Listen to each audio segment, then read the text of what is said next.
안녕하세요. 저는 서울 근교에 사는 30대 후반 여자입니다. 저는 돈 5천만 원으로 유세란 유세는 다 부리는 남편놈과 시모에게 사이다 복수하고 이혼을 해버렸는데요. 서론이 길어봤자 지루하시기만 하실 테니 다 생략하고 바로 시작해보겠습니다. 재미있게 들어주세요. 남편과 저는 회사 생활을 하며 만난 커플이었어요. 같은 회사는 아니었고 같은 건물 안에서 일을 하고 있었는데 어느 날 남편이 커피를 자꾸 주더라고요. 일주일 동안 맛있게 드시라며 커피만 주던 남편은 일주일이 지나던 날 저에게 연락처를 물어왔고 전 남편이 꽤 마음에 들었던 터라 연락처를 알려주게 되었죠. 그렇게 밖에서 밥도 먹고 차도 마시는 등 데이트를 하다 연인 사이가 되었고 적당하게 연애를 하다 결혼까지 하게 되었습니다. 그저 행복하기만 했던 결혼 생활은 생각보다 짧았고 다른 환경에서 너무나도 다르게 살아왔던 저희는 다툼이 잦아졌어요. 여보, 밥 다 먹고 싱크대에 넣으라고 했잖아. 그냥 이렇게 두고 가면 누가 치워? 밥도 내가 차리고 설거지도 내가 하는데 당신 먹은 빈 그릇도 내가 치워야 해? 내가 당신 하녀야? 어떻게 이런 기본적인 것도 안 해? 진짜 깜빡했어. 치우면 되잖아. 그리고 좋은 말로 그릇 좀 치워. 이 한마디만 하면 안 돼? 입만 열었다 하면 애국가 1절부터 4절까지 할 태세로 잔소리를 해. 당신 때문에 내 귀가 멀게 생겼다고 하도 잔소리를 해대서. 잔소리가 듣기 싫으면 애초에 잔소리 들을 짓을 안 하면 되잖아. 나라고 잔소리하고 싶어서 하는 줄 알아? 듣는 사람보다 하는 사람이 더 피곤하고 괴로운 게 잔소리라고. 뭘 알지도 못하면서. 이것 봐. 또 말 길어지잖아. 오늘은 좀 그만해라. 이러다 진짜 귀에서 피날 지경이야. 나 피곤하다고. 이외에도 수도 없이 많은 부분이 부딪히기 시작했고 그 이유는 대부분 남편의 기본도 되지 않은 부분들이었어요. 양말 뒤집어 벗어놓기는 기본이었고 코앞에 빨래통을 두고도 옷을 벗는 족족 아무렇게나 벗어두기도 했어요. 또 쓰레기통에 음식물을 버리기도 했고 재활용통에 쓰레기를 버리기도 하더군요. 그럴 때마다 제가 무어라 하면 그 모든 말을 잔소리라고 하며 짜증만 내게 일쑤였고 다 알아서 한다며 회피형 대답만 하고선 정작 하지 않을 때가 더 많았죠. 피곤하다는 이유로 청소 한 번, 설거지 한 번을 하지 않는 남편을 보며 이러려고 결혼했나 회의감까지 들기 시작했어요. 가장 어이가 없고 화가 났던 것은 바로 집 유세를 부리는 것이었어요. 하물며 우리가 사는 집은 남편 혼자만의 힘으로 마련한 집도 아닌데 말이죠. 딱 5천만 원 더 낸 것으로 말끝마다 내 집 타령을 해대는 꼴이 참 기가 막히더군요. 역시 내 집이 최고야. 그렇지 않아? 아, 당신은 모르겠구나. 당신 명의로 된 집은 없으니까. 명의는 당신 명의라도 이 집 우리 반반 내서 마련한 거 잊었어? 왜 계속 그런 식으로 말해? 당신이 그러니까 나 기분 나쁘려고 해. 반반은 아니지. 우리 집 돈이 5천만 원 더 들어갔잖아. 조금이라도 더 많이 낸 사람 지분이 더 많은 게 당연한 거 아니야? 그러니 당연히 여긴 내 집이 맞잖아. 명의도 내 명의고 말이야. 그러니까 나한테 잘해. 자꾸 잔소리만 하면 집에서 쫓아내버린다. 잘났다 잘났어. 내가 말을 말지. 당신 편할 대로 생각해. 그렇게 생각해서 당신이 행복하다면 됐다 됐어. 초반엔 좋은 게 좋은 거라 넘겼지만 저런 일이 계속 반복되니 더는 농담으로도 들리지 않고 짜증이 확 나더라고요. 남편이 강조하는 5천만 원도 다 사연이 있었어요. 결혼을 할 당시에 모아둔 돈으로 집을 마련하기엔 턱없이 부족했던 저희는 대출을 내서 집을 마련하기로 했는데 그 사실을 양가 부모님께서 아시곤 도움을 주셨었죠. 친정에서 보태주신 돈 중 5천만 원 가량을 가전 가구를 포함한 결혼식에 필요한 비용으로 쓰게 된 것이었죠. 그래서 엄연히 말하자면 정확히 반반 결혼을 한 것이었어요. 그런 집이었지만 집을 마련할 당시 시모는 공동 명의가 아닌 남편 명의로 하라고 난리를 부려대더라고요.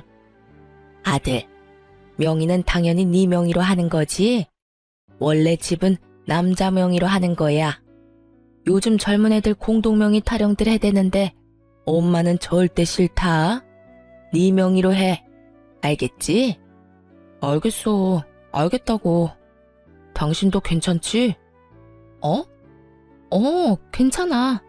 공동 명의보단 당신 명의로 하는 게 세금도 그렇고 여러모로 괜찮을 것 같네.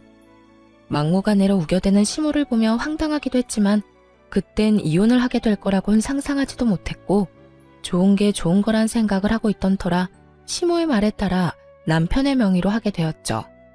세금 문제가 있기도 했고요.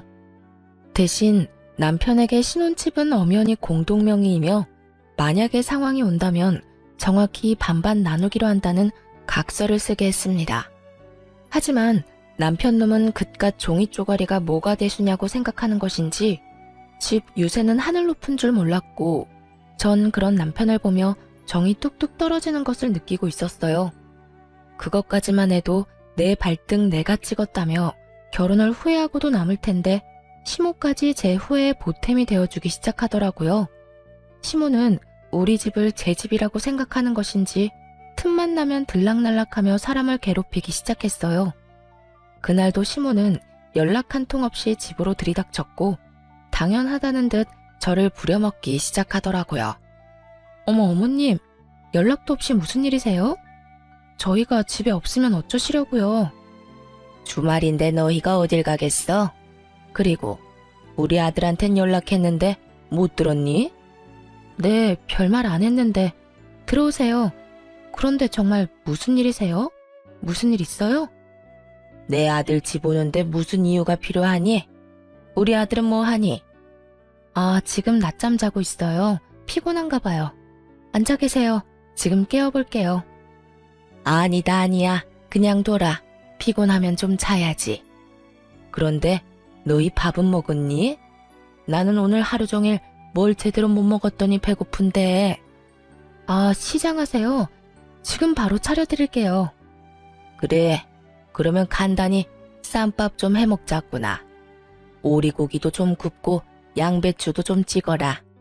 집에 기본적인 쌈은 있지? 시모는 간단이라는 단어의 뜻을 모르는 것이 분명했어요.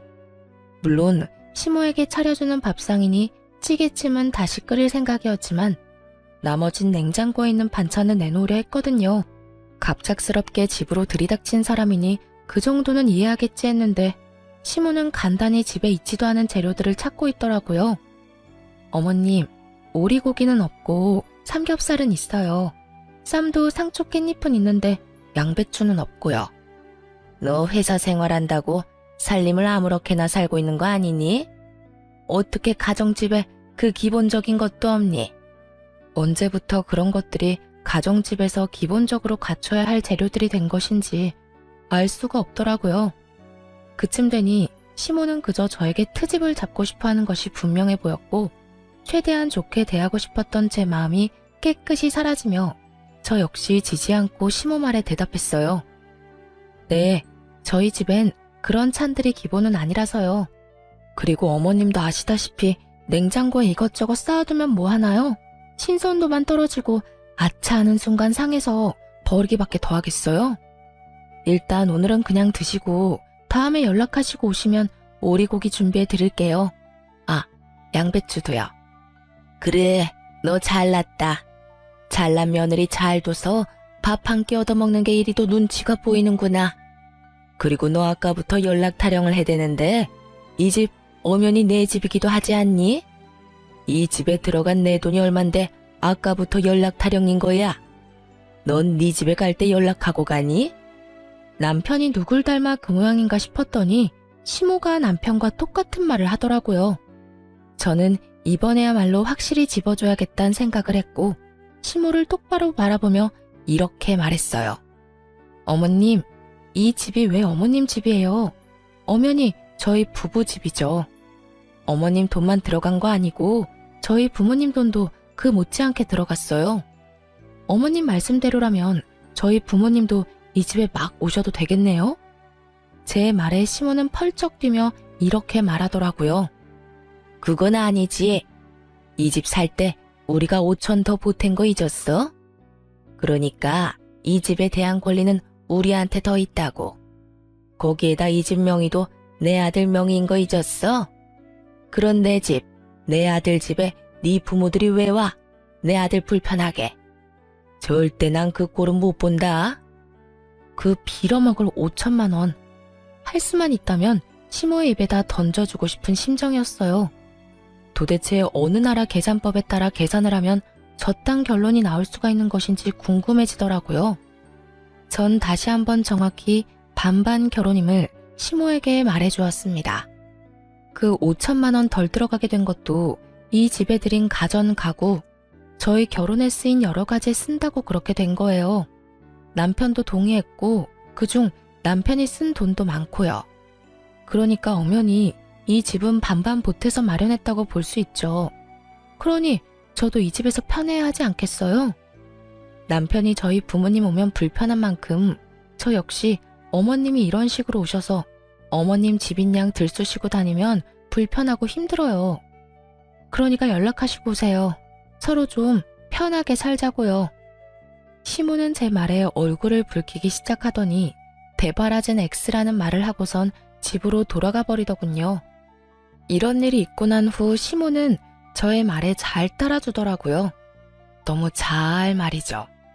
시모는 집으로 오고 싶을 때마다 연락을 했고 그 연락의 빈도는 일주일에 5번 정도가 되었죠.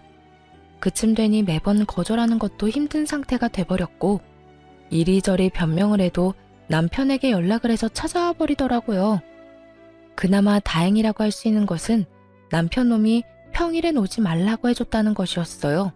하지만 주말엔 온다는 시모를 막지 않았고 그렇게 부부간의 주말은 없는 것이나 마찬가지였습니다. 시모가 오는 주말은 쉬어도 쉬는 게 아니었어요.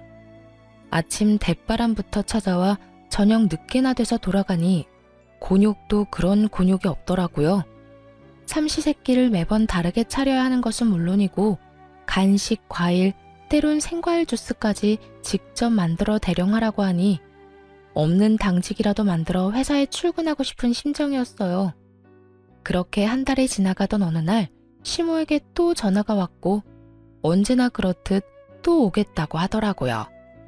결국 전 폭발을 해버렸고 남편에게 화를 내버렸어요.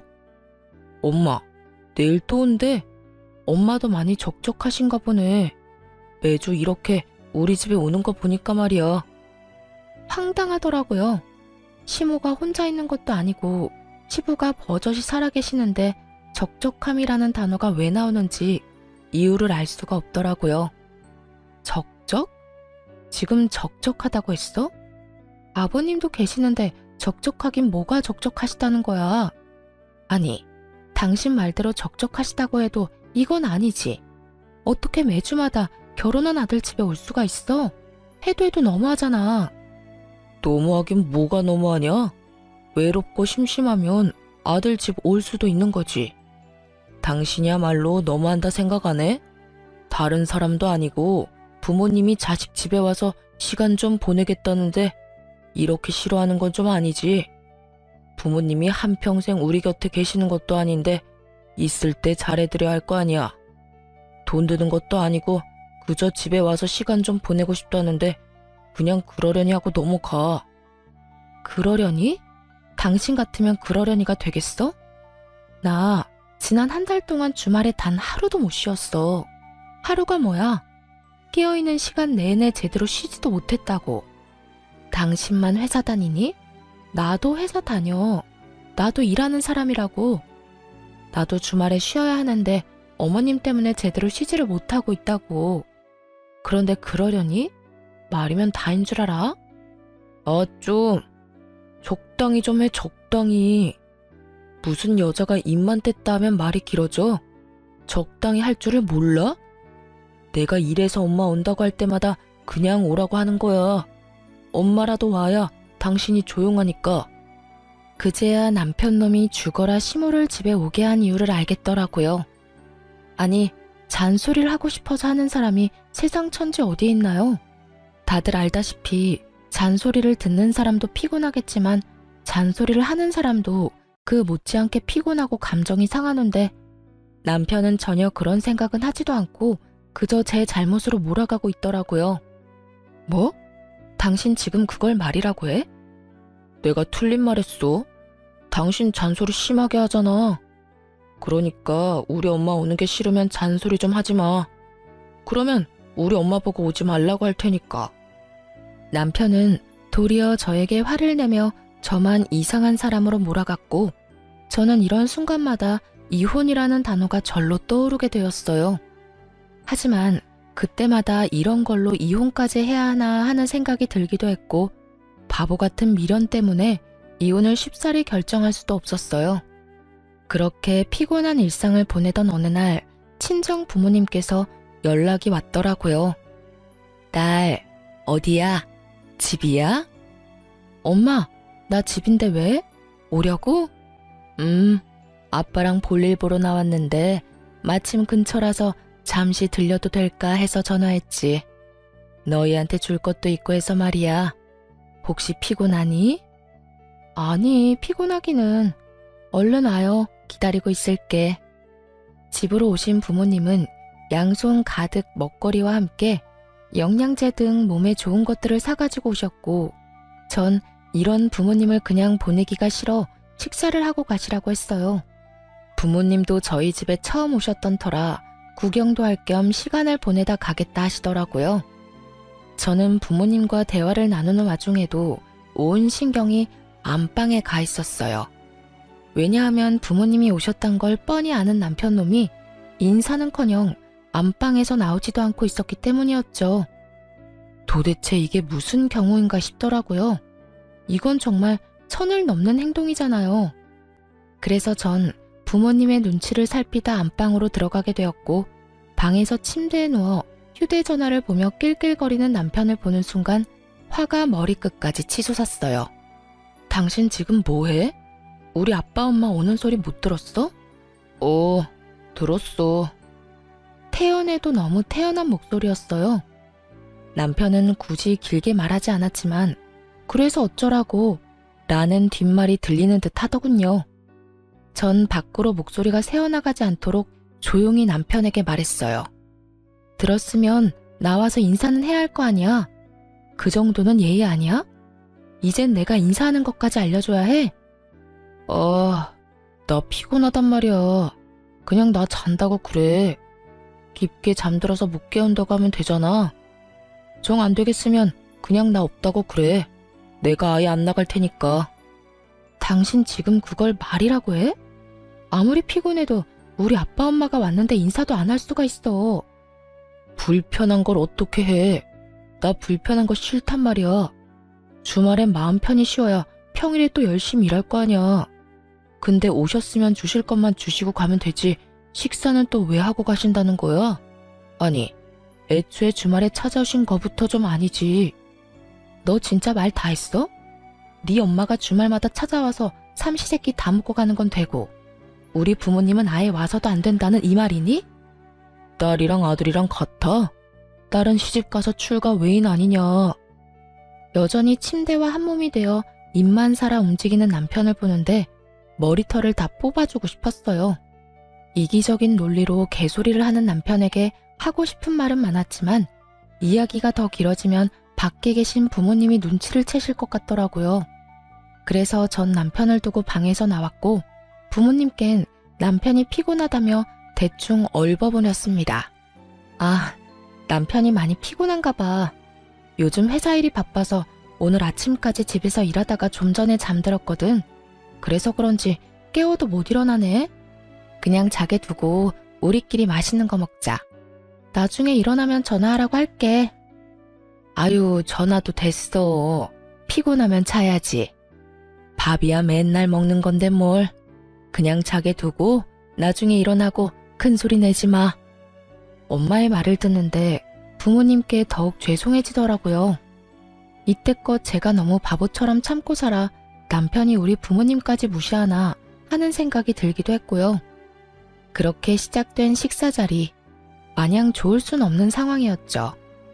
저는 저대로 웃고는 있는데 웃는 것이 아니었고, 부모님은 부모님대로 눈치를 살피시느라 밥을 씹지도 않고 삼키고 계셨고요.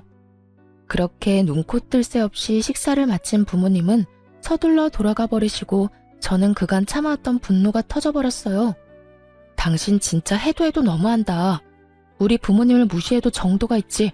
어떻게 진짜 안 나와볼 수가 있어? 당신 이거밖에 안 되는 인간이었어? 내가 뭘 어쨌다고 그래.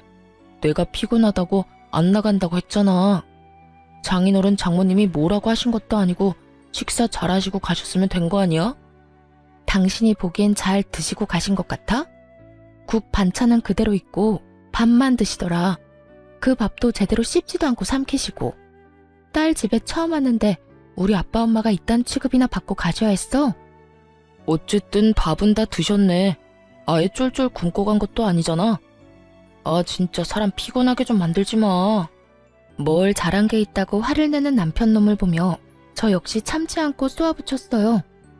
내가 어머님 왔을 때 어떻게 했는지 기억 안 나? 나도 피곤하고 힘든데도 삼시세끼 다 해드리고 간식에 과일까지 다 대접해드렸어. 내가 한 만큼 해달라는 것도 아니었잖아. 그냥 나와서 인사하고 밥 한 끼 같이 먹자는 건데 그것도 힘들어? 힘들어. 솔직히 말해서 나 당신 부모님들이랑 마주보고 밥 먹는 거 불편하고 힘들어서 너무 싫다고. 그리고 내가 우리 엄마 왔을 때 그렇게 해달라고 했냐? 당신이 착한 며느리병 걸려서 알아서 다 한 거 아니야? 혼자 미움받기 싫어서 다 해놓고선 이제 와서 왜 나한테 이래? 그렇게 싫었으면 당신도 나처럼 아예 방에서 안 나오면 되는 거잖아. 사랑하는 남자의 부모님이기에 잘 대접하고 싶었던 저의 마음을 착한 며느리병이라고 하더군요. 그런 남편의 비수꽂는 말을 듣는데 제 마음속 무언가가 와장창 깨지는 느낌이 들었어요. 착한 며느리병? 당신 정말 그렇게 생각하고 있었어? 와, 진짜 내가 기가 차서 말이 안 나온다. 난 있잖아. 착한 며느리병도 아니고 칭찬받고자 한 일도 아니었어. 난 그저 내가 사랑하는 남편의 부모님이니까 내가 힘들고 지쳐도 할 수 있는 것까진 최선을 다해 대접해드리고 싶어서 그랬던 거라고. 그러니까 누가 그렇게 하라고 했어? 앞으로 하지 말라고. 그렇게 힘들고 지치는데 왜 해? 당신 바보야? 바보? 그래, 당신 말이 다 맞네. 내가 바보였네. 알겠어. 그러면 앞으로 나도 당신처럼 어머님이 오든 말든 안방에서 안 나와도 상관없다 이거지? 알겠어. 당신 후회하지 마. 후회는 무슨? 당신이 어떻게 하든 후회 안 할 테니까 앞으로 당신도 내가 어떻게 하든 상관하지 마.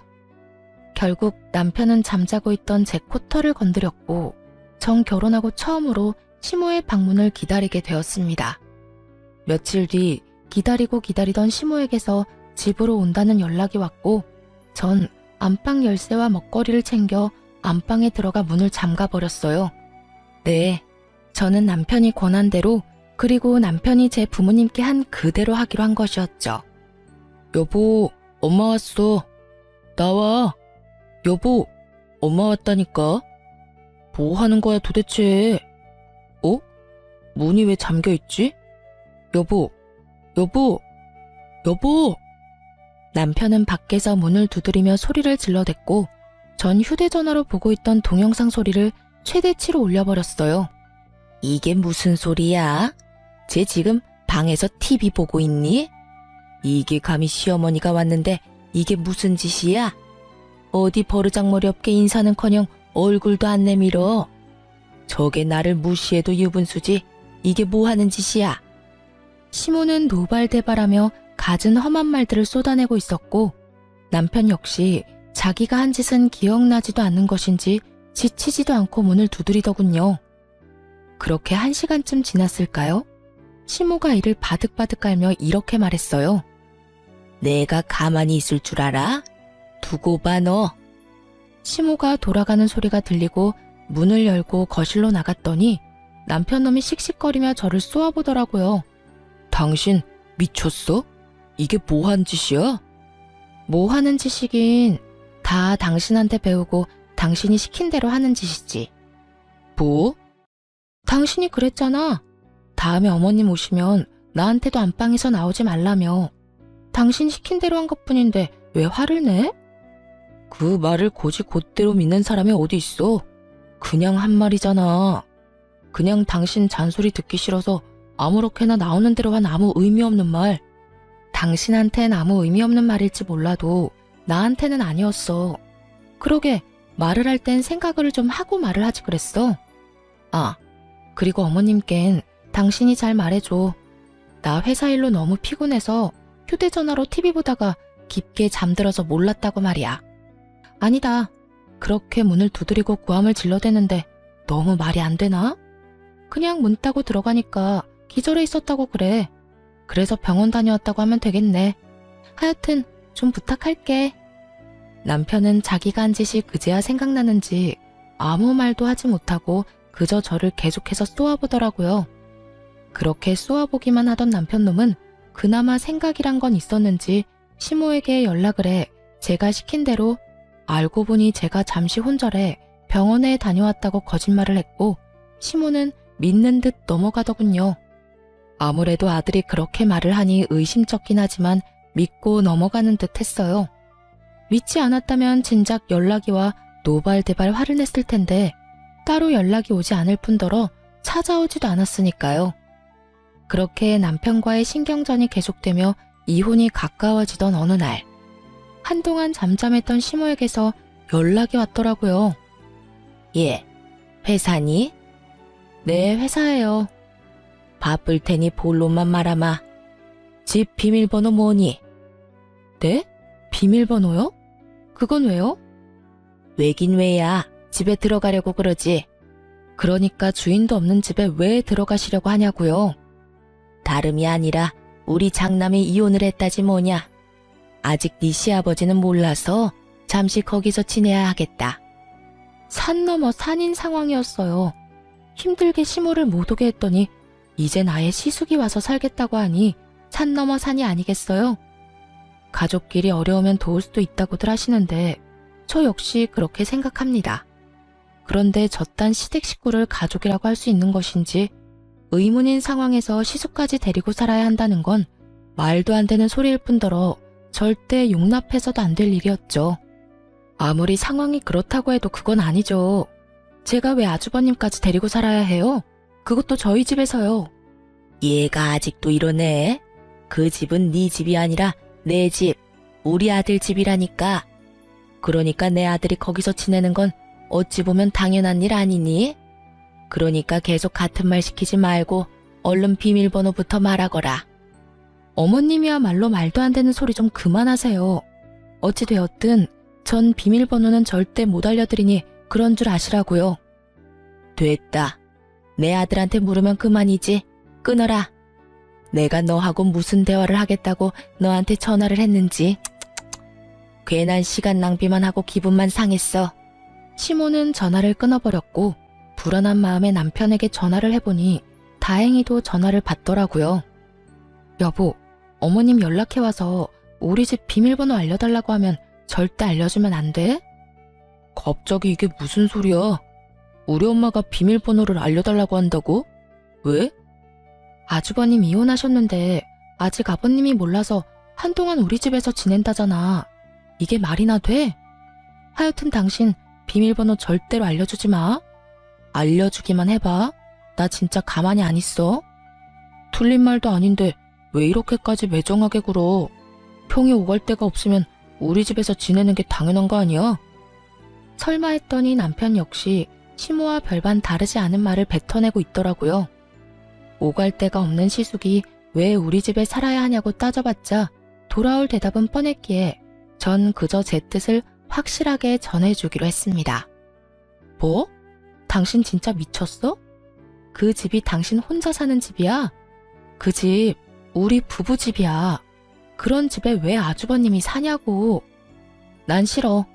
나 진짜 싫다고 했어. 가르쳐주면 나 진짜 가만히 안 있을 거야. 이거 엄포 아니고 진짜 진심으로 하는 말이야. 내가 비밀번호 알려주면 이혼이라도 하겠다는 말처럼 들린다. 이혼? 왜? 못할 것 같아? 난 그 생각도 충분히 하고 있거든. 그러니까 절대 알려주지 마. 그러든가 말든가 알아서 해. 난 알려줄 테니까. 여기까지만 해도 충분히 화가 나는데 바로 이어지는 남편의 말은 정말 가관이었어요.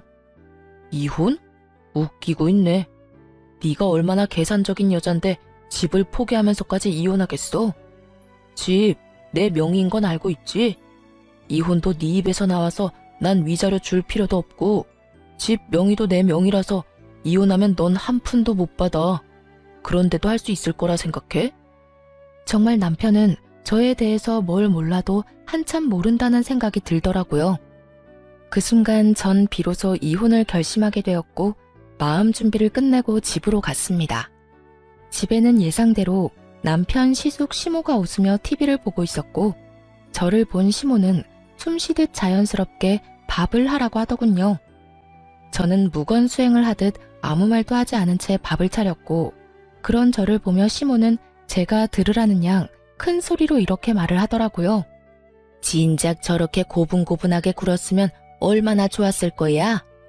구박은 구박대로 받고 일은 일대로 하고 다 자기가 이 사태를 만든 거지 뭐. 하여튼 저리 현명하지 못하니 저 고생을 하는 거 아니겠어? 저래서 회사는 어떻게 다니나 몰라. 시모의 말에 시숙과 남편은 깔깔거리며 웃어댔지만 전 그러거나 말거나 상을 차렸어요. 밥상이 다 차려진 것을 본 세 사람은 누가 먼저라고 할 것도 없이 자리에 앉았고 제가 만든 국과 밥을 먹은 세 사람은 동시에 고함을 질러대기 시작했어요. 이게 무슨 맛이야? 당신 요리하면서 간 안 봤어? 맵고 짜고 이게 다 뭐야? 도저히 먹을 수가 없잖아.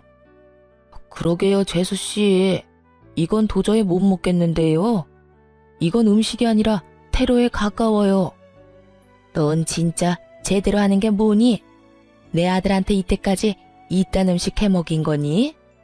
마음보가 고약하면 음식이라도 잘해야지. 뭐 하나 내세울 것도 없으면서 대체 뭘 믿고 시집을 온 건지. 내가 요즘 너만 보면 한숨이 나온다. 그래요. 저는 그들을 위한 마지막 만찬으로 소태밥, 청양고추국, 간장을 들이부은 반찬을 만들어 상을 차렸던 것이었어요.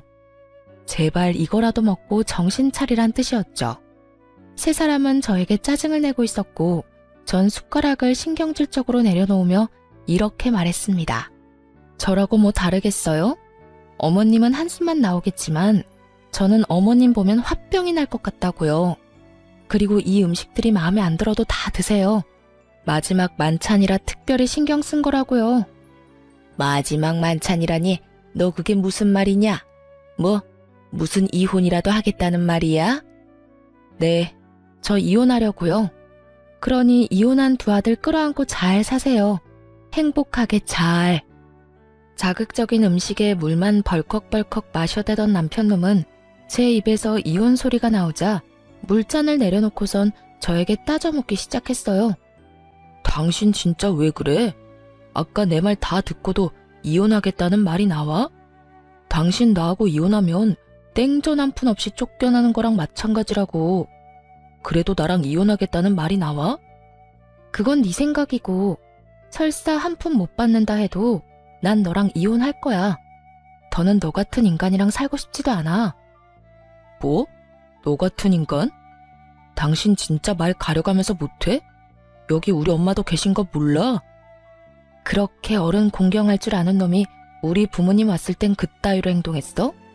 말 가릴 줄 아는 놈이 나한테는 그따위로 말했냐고. 다 네가 하는 대로 돌려받는 줄 알아. 남편은 지은 죄가 있으니 입을 닫아버렸고 시모는 남편이 저에게 밀린다 싶으니 나서기 시작했어요. 아들, 됐다.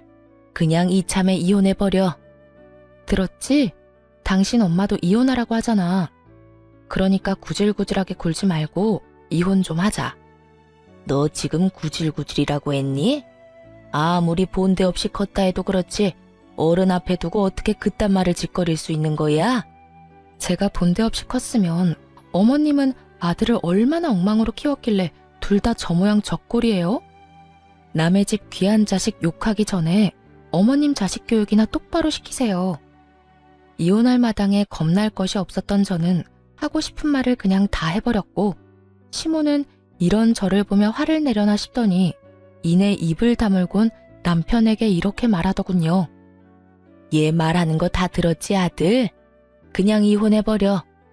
그렇지 않아도 저딴 며느리 갈아치우고 싶었는데 잘 됐어. 집도 네 명이겠다. 너한텐 이혼이 여러모로 이득이니 그냥 해버리고 좋은 여자 찾아서 재혼이나 하거라. 집이 있겠다, 능력이 있겠다. 우리 아들 처녀한테 장가갈 수 있을 것이야. 시모의 말에 남편 역시 그렇게 하는 게 좋겠다며 저에게 이혼을 하자고 했고, 시숙은 동생이 이혼을 하든 말든 그저 쭉 살 곳이 생겼다며 기뻐하더라고요. 그래, 하자. 누가 이혼하자면 못할 줄 알아? 나도 당신 같은 여자한테 미련 없다 이거야. 불쌍해서 데리고 살아줬더니 고마운 줄도 모르고. 당장 이혼해, 당장. 그러면 나 이 집에서 쭉 살아도 되는 거야, 엄마? 아싸, 그렇지 않아도 어디 가서 살아야 하나 걱정이었는데. 그래, 우리 장남. 앞으로 그냥 여기서 살면 돼. 여기 네 동생 명의로 된 네 동생 집이야. 이혼해도 명의가 네 동생 거라 아무 상관없어. 그러니까 여기서 새 출발해. 이렇듯 파렴치하게도 기뻐하는 새 인간에게 그들에겐 잔인하지만 저에게는 즐거운 진실을 알려주고 싶었지만 우선 즐기게 두기로 했습니다. 일단 그들은 세 사람인 반면에 저는 혼자이기도 했고 희망과 꿈이 클수록 절망도 클 것이라 생각했기 때문이죠. 저는 짐을 싸 친정으로 갔고 친정에서 이혼을 진행하게 되었어요. 빨리 이혼하고 싶어 이혼 노래를 부르던 남편놈과 시댁 것들은 이혼이 진행되면 될수록 얼굴이 사색이 되어가더군요. 그 이유는 자신들의 뜻대로 되는 것이 단 하나도 없었기 때문이었어요. 저는 남편이 각서를 쓴 다음날 바로 공증을 받았을 뿐만 아니라 만일을 대비해 녹음까지 해놨었죠. 온전히 자신의 것이라고 믿어 의심치 않았던 남편 명의의 아파트는 각서 내용대로 정확히 반반으로 나누게 되었어요. 거기에다 시모가 저를 부려먹은 대화 역시 통화 녹음과 문자로 보관 중인 상태였죠. 그렇게 남편과 시모는 저에게 위자료까지 주게 되었습니다. 이혼이 마무리되던 날 전 남편 놈은 눈물까지 고인 눈으로 저를 노려보더라고요. 그러다 울겠다. 지금 안 울게 생겼어? 아파트에 위자료까지. 생각지도 못한 돈이 너한테 다 들어가게 생겼는데. 생각지도 못했다는 사실이 난 놀랍다 놀라워. 내가 보탠 돈이 있는데 그깟 명의 하나 때문에 다 네 몫이 될 거라 생각했어? 착각도 그 정도면 병이고 욕심이 과하면 탈이 나는 법이야. 그러니까 앞으론 그딴 심보 버리고 착하게 좀 살아라. 전 남편은 끝까지 저를 노려봤고 전 콧노래를 부르며 이혼을 할 수 있었습니다. 저의 복수는 이것이 끝이 아니었어요. 오히려 이제부터가 시작이었죠.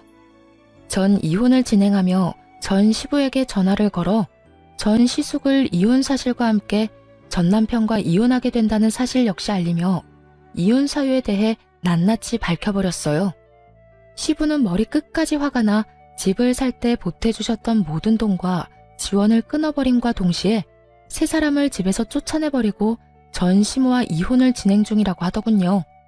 평소에도 전 시부는 전 시모가 아들들 사람에 지나치게 개입하며 며느리들을 괴롭히는 모습을 보며 하지 말라고 여러 번 경고했는데 전 시모는 그 말을 전혀 듣지 않았던 것이죠. 알고 보니 전 시숙 역시 전 시모의 개입 때문에 이혼을 하게 되었고 저 역시 비슷한 이유로 이혼을 하게 되었으니 더는 그런 전 시모와 함께 살고 싶지도 살 이유도 없다고 하시더라고요. 전 시모가 이혼할 처지에 놓이자 전 남편이 급했는지 전화가 다 왔더라고요. 야, 너 진짜 미쳤어. 우리가 이혼했으면 끝난 거지. 왜 우리 아버지한테까지 전화해서 이사다를 만들어? 지금 너 때문에 우리 엄마까지 이혼하게 생겼다고. 어떻게 책임질 거야? 그렇지 않아도 아버님께서 그러시더라. 집에서도 쫓겨났다며? 어떡하니? 셋 다 돈도 없을 텐데 집에서도 쫓겨났으니 이제 오갈 데 없는 거짓골이겠네. 너 지금 말 다 했어? 왜? 내가 틀린 말 했어? 맞잖아. 오갈 데도 없는데 돈도 없으면 그게 거지지. 거지가 뭐 별건가?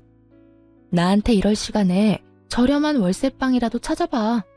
나이 지긋한 네 엄마하고 이혼한 네 형이랑 언제까지 밖에서 살 수는 없을 거 아니야. 이게 다 누구 때문인데 네가 감히 그딴 말을 해. 네가 우리 아버지한테 다 이르지만 않았어도 우리 신세가 이렇게까지 처량해질 일도 없었거든. 야, 입은 삐뚤어졌어도 말은 좀 바로 하자. 일이 이렇게 된 건 너랑 네 엄마 때문이야. 네 형도 한몫하기도 했고.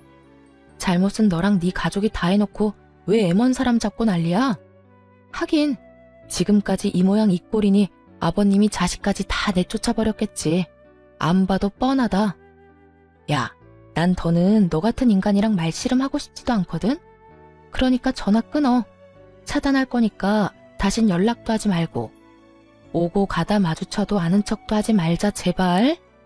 저는 전화를 끊고 차단을 해버렸습니다. 그 후 전 남편과 전 시모, 전 시숙은 단칸방을 얻어 들어갔다고 하더라고요. 이혼한 전 시모와 이혼한 아들 둘이 한 집에서 오손도손 잘 살아가는 꼴이 참 볼만하다 싶었네요. 이혼을 하고 난 후 친한 회사 동료들은 저에게 이혼 사유를 물어왔고 전 숨기지 않고 모든 사실을 말해주었어요. 제가 잘못한 것도 아니었기에 굳이 숨기고 싶지도 않더라고요. 소문은 빠르게 퍼져나갔고 결국 사람들의 손가락질을 버티지 못한 전 남편은 사표를 쓰고 회사를 그만두게 되었다는 이야기가 들려왔어요. 이젠 회사까지 그만두면 다신 볼 일이 없을 거라 생각했는데 회사를 그만두는 날 전 남편이 저를 찾아왔더라고요.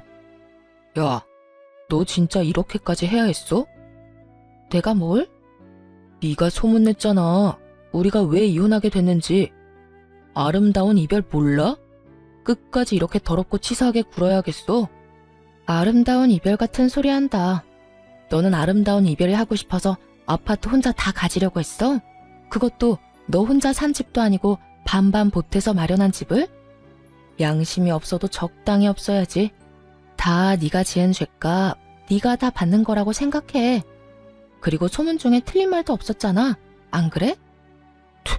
틀린 말은 없었어도 그렇게까지 다 말할 필요는 없었잖아. 그냥 성격 차이라고 해줄 순 없었어? 그래도 우리가 살았던 정이 있는 건데 이렇게까지 나를 끝까지 몰고 가야만 했었냐고. 난 그저 묻길래 있는 사실 그대로 말해준 것뿐이야. 그리고 소문이 어떻듯 당신 당당했잖아. 당신은 이혼하는 그 순간까지 나한테 잘못한 거 없다고 했던 사람이야. 그런 사람이 이제 와서 사람들이 욕하고 손가락질하니까 부끄럽긴 한가 보다. 잘못된 행동이란 걸 느끼기는 하는가 봐. 아니거든. 난 여전히 내가 잘못했다고 안 생각하거든. 그래? 그렇게 생각해서 당신 마음이 편하다면 그렇게 생각해. 이젠 난 당신이 어떻게 생각하든 아무 상관도 없는 사람이니까. 그러면 난 바빠서 이만 가볼게. 이젠 다신 마주치지 말자. 돌아서는 제 뒤로 남편의 험한 말들이 들려왔고 전 머리 위로 가운데 손가락을 보여주며 대답을 대신했습니다. 그 한 방에 제 모든 울분이 날아가는 기분이 들더군요. 그 후 전 남편을 포함해 전 시댁 식구들의 소식은 들을 수 없었으나 어떻게 지낼지는 뻔했기에 굳이 알고 싶지도 않았어요. 그렇게 전 다시 화려한 싱글이 되었고 시간은 빠르게 흘러 이혼을 한 지 3년이 되었네요. 전 여전히 회사 생활을 하며 잘 지내고 있습니다. 요즘엔 여러 모임에 참석해 사람들과 즐거운 시간을 보내며 이혼의 아픔을 점점 잊어가고 있는 중입니다. 남편에 대한 미련은 없다고 하나 이혼을 마음먹게 되었던 과정부터 이혼을 하게 되는 과정까지 너무 힘든 일의 연속이었기에 처음엔 참 많이 힘이 들더라고요. 멍청하게도 그 모든 게 제 탓인 것만 같은 순간들이 있기도 했고 후회스러운 날들이 있기도 했어요. 그야말로 기분이 롤러코스터를 타는 날들이었어요. 하지만 그런 날들은 길지 않았고 전 이제 그런 못난 생각들을 더는 하지 않습니다. 저의 잘못이 전혀 없었다고는 생각하지 않지만 언제나 원인은 전 남편이었고 나름대로 문제를 해결하기 위해 노력해왔다고 생각하니까요. 그래서 이젠 후회도 하지 않고 모든 걸 훌훌 털어내고 제 삶을 위해 살아가고 있어요. 요즘처럼 제 삶에 만족하며 지냈던 적이 없었던 것 같아요. 매 순간 매 시간이 소중하게 느껴지기도 하고 가끔씩 찾아오는 정막을 오롯이 즐기며 지내기도 하고요. 요즘엔 이혼이 내가 한 결정 중에 가장 잘한 결정이라고 느낄 만큼 행복하게 잘 살고 있어요. 혹시 사연을 듣고 계신 분들 중에 저처럼 남편과 시댁 때문에 이혼을 고민하고 있는 분이 계시다면 이런 말을 해드리고 싶어요. 이혼 쉬운 결정이 아닌 것은 분명합니다. 저 역시도 그런 말도 안 되는 상황에서도 꽤 긴 시간 이혼에 대해 고민했고 쉽사리 결정하지 못했던 것이 사실이니까요. 그런데 돌이켜보니 그 모든 순간들이 결코 저를 위한 시간들이 아니었더라고요. 그 시간들은 제 영혼을 갉아먹는 시간들이었고 그 모든 순간이 그저 괴롭기만 한 지금은 떠올리기도 싫은 나쁜 기억일 뿐이었어요. 그러니 여러분, 자신을 괴롭히지 말고 현명한 선택, 옳은 선택할 수 있길 제가 응원하겠습니다. 여러분도 제 행복을 위해 응원해 주실 거죠? 저는 이만 물러가 보겠습니다. 긴 시간 들어주셔서 감사합니다.